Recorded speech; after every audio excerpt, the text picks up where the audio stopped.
சூடான எஃப்கு ஆற்றின் வெள்ளப்பெருக்கு எப்படி இது நடக்கிறது? இது ஒரு உருக்காலை.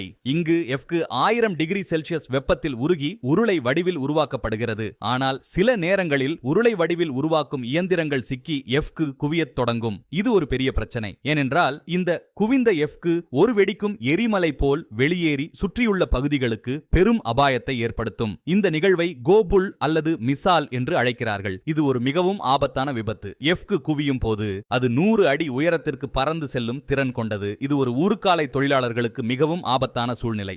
மறந்துடாம எங்க சேனலை சப்ஸ்கிரைப் பண்ணுங்க. சூடான எஃப்கு ஆற்றின் வெள்ளப்பெருக்கு எப்படி இது நடக்கிறது? இது ஒரு உருக்காலை. இங்கு எஃப்கு 1000 டிகிரி செல்சியஸ் வெப்பத்தில் உருகி உருளை வடிவில் உருவாக்கப்படுகிறது. ஆனால் சில நேரங்களில் உருளை வடிவில் உருவாக்கும் இயந்திரங்கள் சிக்கி எஃப்கு குவியத் தொடங்கும். இது ஒரு பெரிய பிரச்சனை. ஏனென்றால் இந்த குவிந்த எஃப்கு ஒரு வெடிக்கும் எரிமலை